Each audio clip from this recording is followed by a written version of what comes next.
Welcome everyone to True Real Estate Horror Stories. My name is Mike McNamara. I'm your host, and this is the first time we're coming back in video form. A little back history about this podcast. In 2020, I started it just audio version, and I was educating agents through my horror stories throughout the last 15 years of real estate. And and so here we are. I've got Tyson Roberts, and we're here video. Tell us a little bit about yourself. So, I'll start with I'm 26 years old. I actually originally am from Utah, where I first got my real estate license at 22. Okay. From there, after graduating college, I decided to move down here and join my dad's company that he opened up here in Las Vegas. And since then, started getting my feet under me in the real estate industry. Started doing things along with associations, such as joining the Nevada board, chairing YPN. We did the Nevada Real Estate. Exactly. So Leadership Academy, those kind of things. Cool. Awesome, man. Well, I'd love to hear your story. I'd love to know what you learned. So what do you want to talk about? All right. So I think the first story I'll tell you is one that actually is the most recent one. So I held my license still in Utah for referral business and kept that, so I still have the opportunity to sell out there. Gotcha. So every year I get it could be 1 to 6 transactions referred up there. Do you drive back and forth, or do you do it virtually? Yes. So I'll do a drive up there. That's mainly for St. George. Okay. Because it's only about, get there in about an hour and a half. Mm-hmm. So I was referred a client from someone in Salt Lake. Said, hey, I have this veteran and his wife. They're first-time home buyers. We've been looking through the market up here in Salt Lake. They can't find anything they like. Would you be interested in helping them in St. George? I said, of course. Did a buyer consultation, got, what their needs were, what their wants were, what they were looking for. And ironically enough, we started this search, and St. George is a lot smaller of a market, so you don't see like thousands of homes. You see like hundreds of homes that are on the market. Do they still use the MLS, or do they have their own MLS? Or how does that work? They're actually part of what's called Flex MLS, Okay. and that's I know for a fact Florida uses that MLS. There's a couple other markets that do, but yeah, it's called Flex MLS. Gotcha. And so I went on there and put their criteria, what they're qualified for, and one house shows up. What year is this? Yeah, this was the beginning of 2022, around February. So it was like when the market was just at the last leg of being extremely hot. Makes sense. And so set that up great. It's a 55 and older community. Okay. And I tell him, and I'll redact names, but let's just say, hey Jim, this is only one that fit. The only problem is it's a 55 and older community. Right. And for people who don't know, a 55 and older community basically means that you have to be 55 and older. You can't have a kid staying in the property even though you own it, so forth and so on. So. Exactly. And this is where I learned a really tough lesson. So tell him, I said, how old are you, Jim? Exactly, he says. Well, I just turned 54. And then, I started talking to my brokers. They said, well, some communities, not all, but very few are okay if, they're in there at 54 and then a couple of months go by. Close. Mm-hmm. Okay. They're close. So I reach out to that agent and I say, hey, this is, the listing agent. I said, hey, this is what we got, right? We want to submit an offer. We want to make this happen. They absolutely love it. It fits everything. But one issue, 55 and older. She goes back to me and she says, well, that should be no issue. I live in this community. I know the HOA president. Let me go talk to him. Okay. So I'm like, okay, cool.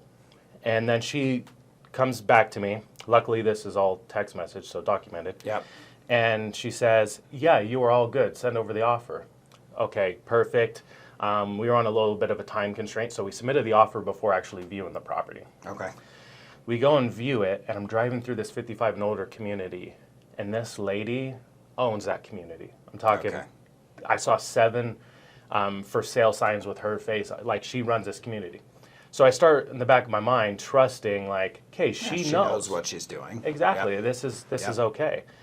And to where she even's driving around to neighbors, stops by to say hi. Mm-hmm. Buyers fall in love. Yes, this is everything we want. go through the process, closes, no issues, right?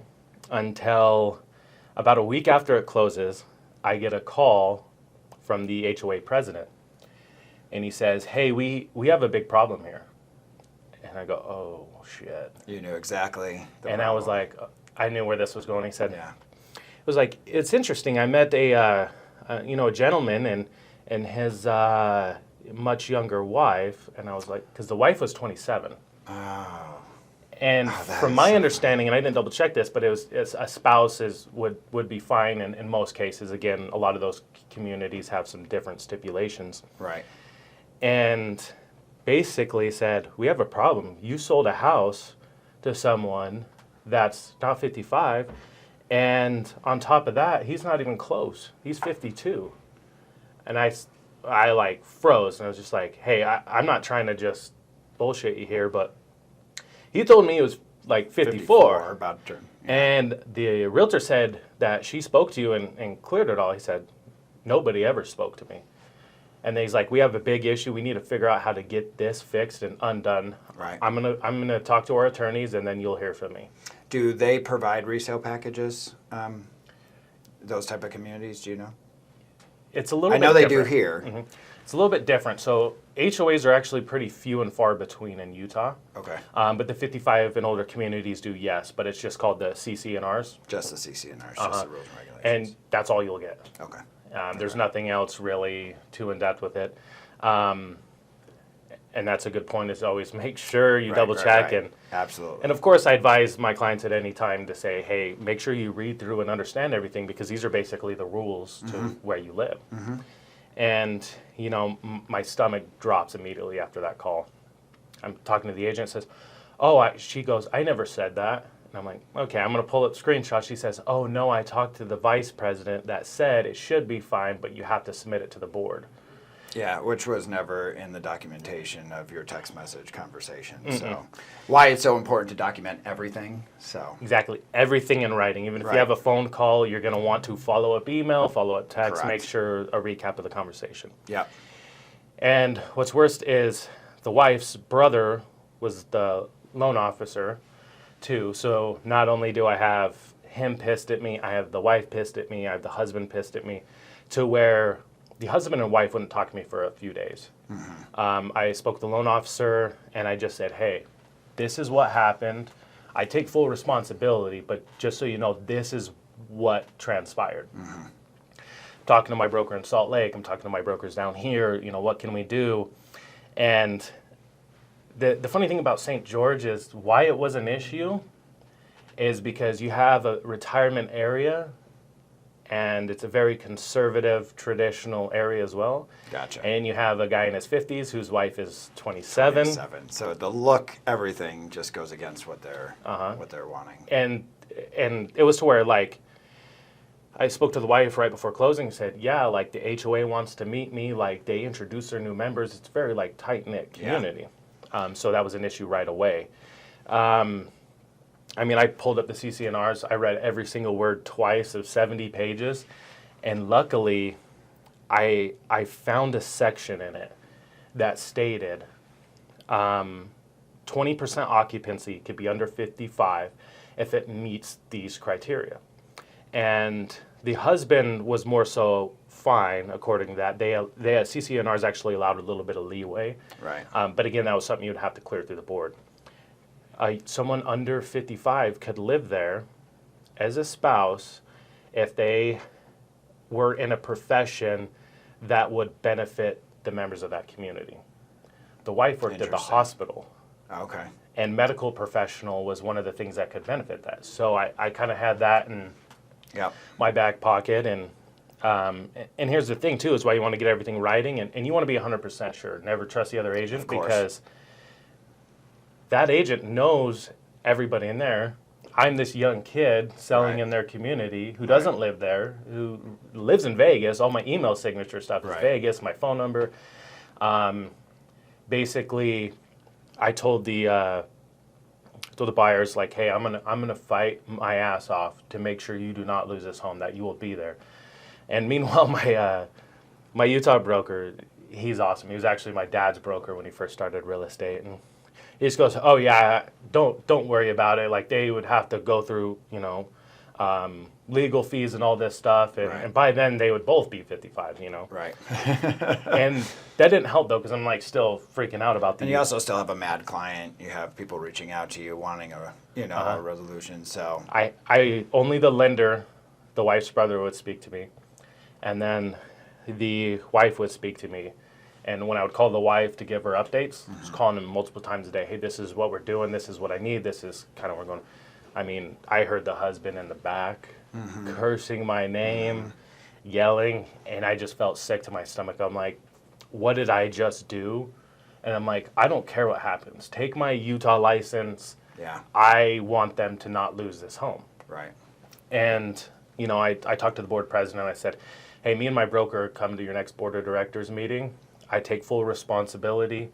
Let me know when that is. And he sweated me Really? for 2 weeks, not returning my calls and everything like that. And I called and I said, hey, thank you for calling me back.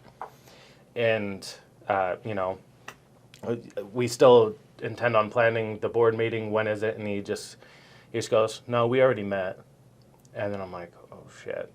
Right. And he basically says, so we're going to let them stay as long as they don't cause any issues. I better not see any HOA violations. They keep quiet as a mouse until the husband turns 55, because at that point, their CCNRs were okay. Gotcha. Do you know if the our 55 and older communities here allow that, where it's a husband is over 55 and then the wife is younger? Because I wasn't aware of that, but... Yeah, so most 55 and older communities, and again, I learned a lot from this experience, they have called the 80-20 rule. Okay. 80% has to be, 20% is allocated for a caregiver, for example, to live. That's under 55 to kind of fit that mold. Most of the time, the HOAs, the 55 and olders, that 20% is already like maxed out. Yeah. Typically, they don't really have room, so you have to also make sure it fits that. Right. And they have when you're going over the HOA docs. Exactly. And, he just very sternly tells me, he says, I hope this is a lesson to you. You're young in your career. Never, ever, and I mean never put someone in a 55 and older community that's not 55. Yeah. And so now it's like, I don't care. Like, you got to be 65 before I even, Right, that, right. So what would you say is your checks and balances now when you are dealing with 55 and older communities? What are you teaching agents to do? What do you do differently? And I know you mentioned some of that, but if you were to give your checklist of... So, I kind of just made it simple. If they're not 55, don't play with it. Because you're kind of getting into... a dangerous territory doing some of that.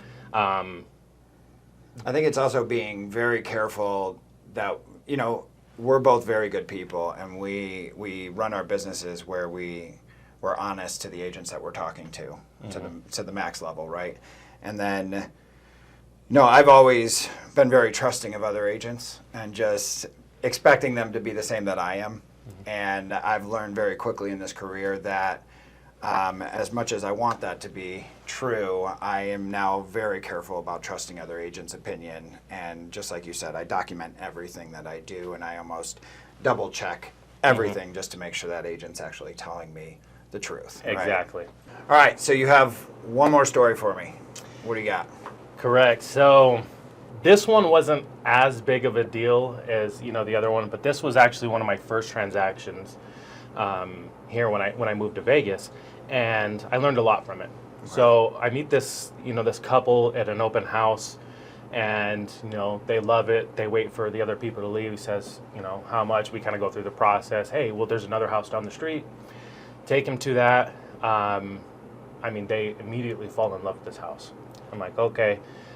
This was back when you could still kind of like negotiate for your buyer. Right. We're finally getting into that market now where you're able to negotiate. But I had this little tagline. It was like stupid, but what I would tell buyers is just like, hey, I've never had a buyer that ever paid full price. Like I've always gotten them closing costs, but and then 2020 hit, right? That's like, hey, average my buyers pay $20,000 more for their house. Exactly. But go through the negotiating process, and agent lets me know that they have an offer out contingent upon this house selling. Okay. I said, okay, no problem. We'll work those timelines and everything. And So just to be clear, the seller is purchasing another property, and that purchase is contingent upon the sale of the house that your buyers are buying. correct. Okay. So if my buyers don't Close. perform and close on this house, then those sellers can't buy their next property. Gotcha. And, everything's running smooth. He wasn't the most technology savvy. Gotcha. You're a client? Yeah, my client. Okay. And so there was a couple times I go to the house and help him find some things. And, the conversations is, he was only approved for roughly $300,000, but he's like, I sold a house in California and I received about $150,000 from that. And then, I just had a basic conversation. Do you still have that? He's like, yeah, I bought a couple of things, but I still have enough to cover that.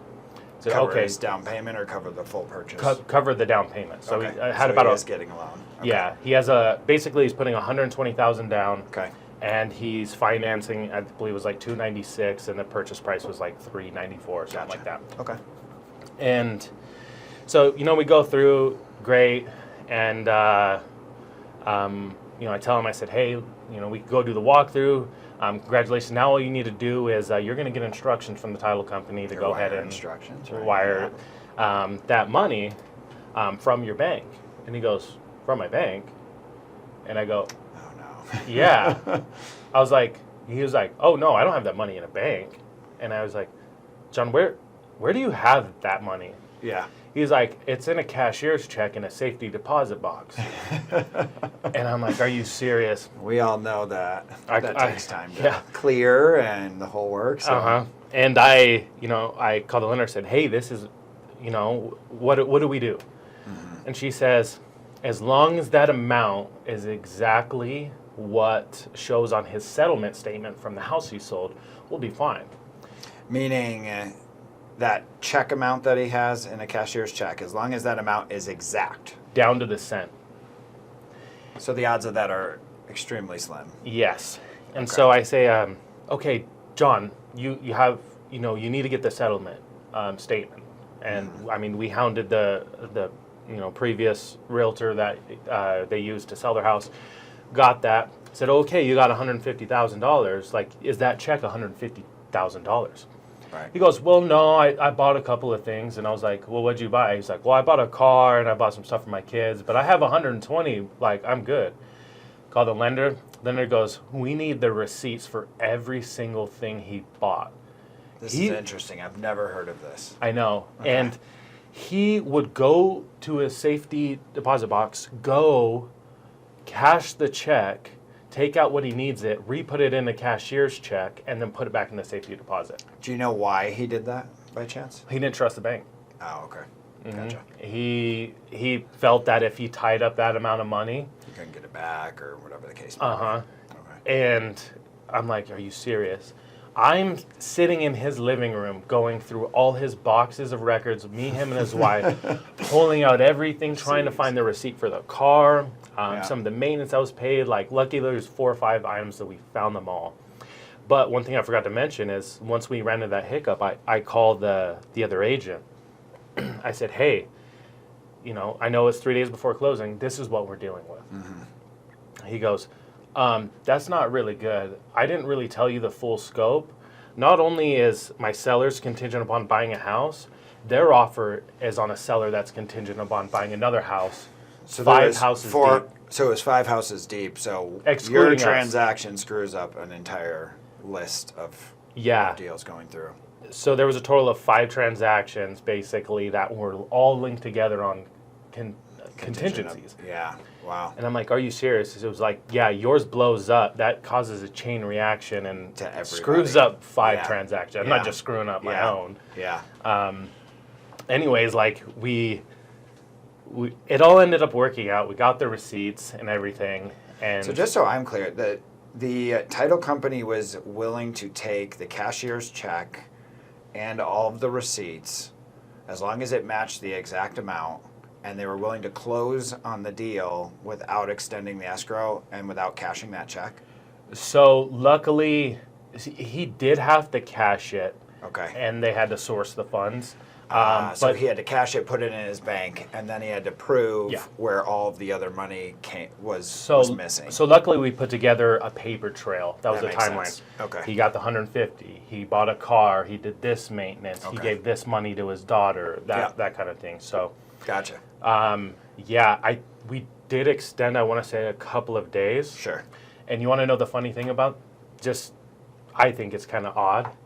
That house, I won't give the street, Right, but right. it's on Corona Street, and it closed the day before the world shut down for the coronavirus. That's very, very odd.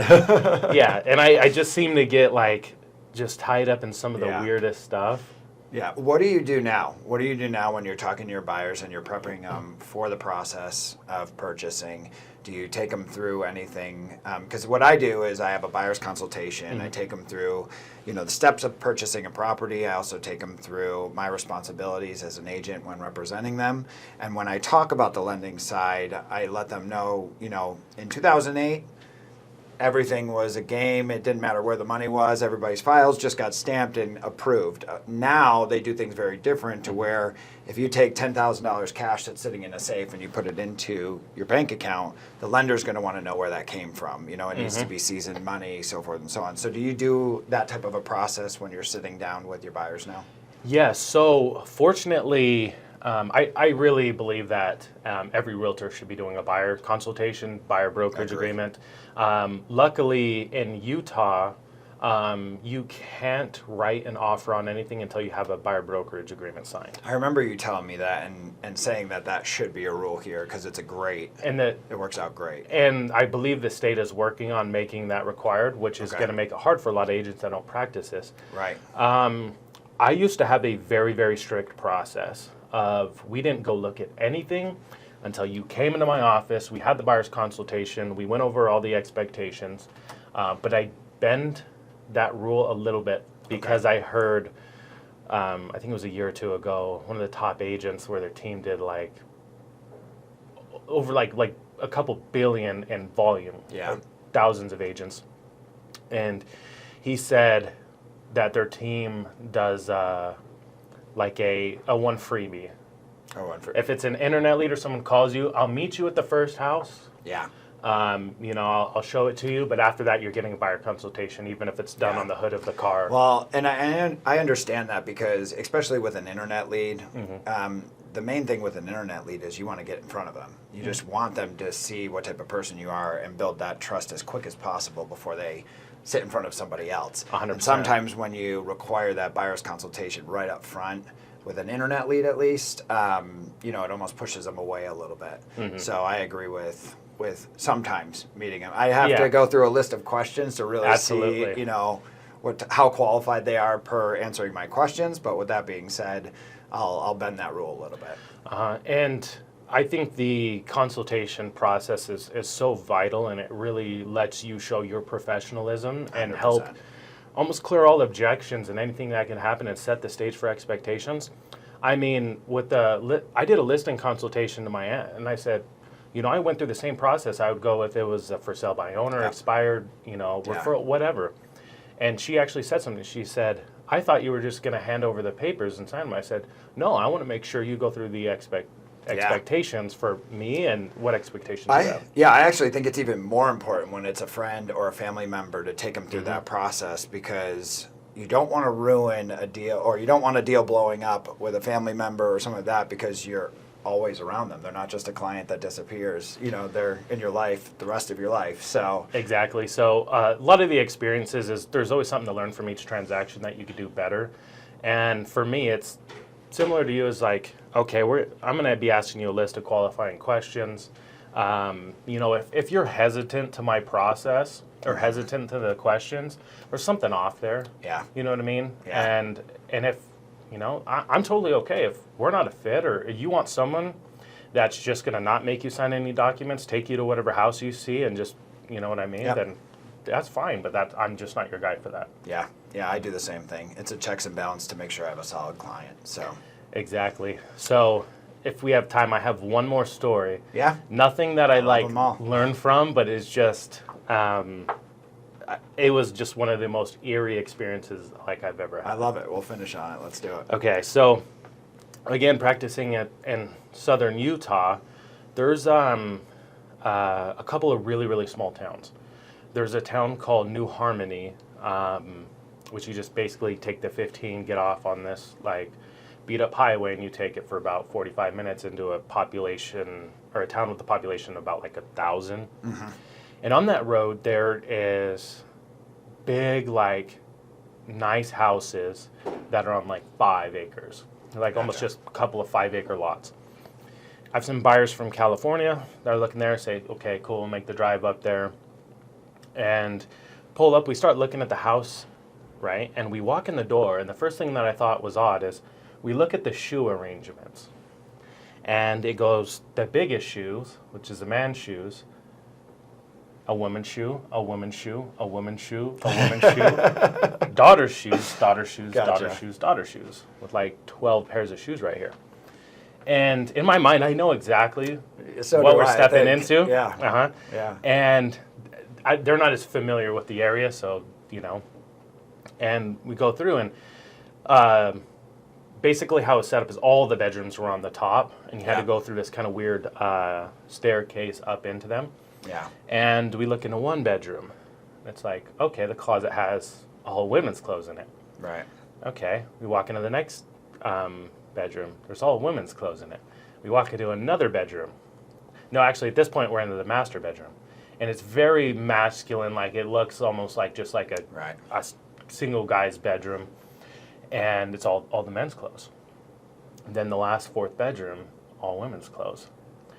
So we're walking down, and in my head, I'm like, am I, going against any fair housing if I tell them? Like, do you need to disclose your knowledge of what the house that you're looking at and what your knowledge is? Because when I was in, what is the rules to that? I don't even know. Here's the interesting thing, is so to help clarify, because people listening might be what the hell am I talking about? It was a polygamous families, Right. and a lot of Which is times they'll have common compounds. there. They have these huge compounds. They have all the bedrooms upstairs, and it's usually there are big fences that go around these compounds. Yes. I see it all the time when I canyoneer, and we're going up into the mountains. And that area, and the area of East Utah that borders like Colorado and Arizona has a lot of polygamous families. Yeah. The interesting thing when it comes to the fair housing is they're a religion, and they're kind of like a protected class, but Correct. their religion is illegal. Gotcha. Okay. In the state. And, I wait to say anything. And my reasoning behind that was like, okay, I can't say, hey, because I can't walk into a house and say, hey, by the way, Catholics live here, or by the way, a Buddhist lives here, Right, But you walk into a house, if you see a lot of, Catholicism kind of signs or crosses, kind of. You know what I mean? You It's can kind of pretty pick, obvious, yeah. yeah. And that's what it was. And in this typically your case. client will also mention something, right? They'll be like, oh, And this, yeah. And they did. Okay. And they kind of hinted, and they almost said it, Yeah. and I'm like, yeah, this is, Right. yes. And that's very common in these areas. And they're like, oh, wow, okay. And this house was like set far back on the 5 acres. So you drive like through like 3 acres on this road, like over a creek, like it was beautiful until you get to the house. Well, we, step out of the house, and you could look straight to the highway. And there are a bunch of teenage boys, women, and everything on horses, like 7 of them. Yeah. Just all watching us, and they're wearing like Game of Thrones shit, That like is the eerie. wildlings, and they're just back and forth in like this old time clothing, and we're just looking at each other like, what Yeah. the hell? Did we go back in time? Yeah. And that was one of the most eerie experiences. It actually turned them off to buying it. Sure, I can imagine that. Yeah, let's get a learning lesson out of this, right? So, if you were selling that property, or when you're selling a property, it is extremely important, when religion's involved and things like that. And this is just something that I do, is I call it depersonalizing the property, because there are people that make their decisions based off that. So when my clients have crosses all over the place, I don't have anything towards them or any of that. But at the same time, the the idea is to make the property, as accessible for everybody that's coming through. And so when I have them depersonalize a property, I have them take down all of their family photos. I have them take down anything that's religious, and I try to have them stage the house so that, it'll kind of work for most buyers that come through. So. And I think that's huge. I learned that about like 2.5, 3 years ago. I didn't think much about it when I first started.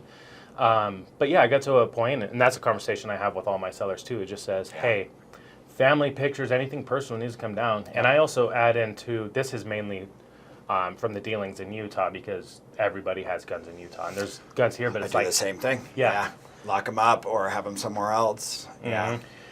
Prescription medication. It's just like, because the worst thing that can happen, and I've heard stories of like they walk in and there's a gun on the table or something. Right. And, 100% depersonalize everything. Make sure that anybody could come in there and easily envision themselves living there. Sure. Because there's so many, and especially Vegas, it's a diverse melting pot, which makes our community so great. Right. And that's why you want to give everybody the same opportunity to come in and envision themselves living in that home. Yep. I love it. Well, thank you very much, brother, for coming on. Thank you. I really appreciate it. Thank you for watching. Have a great day.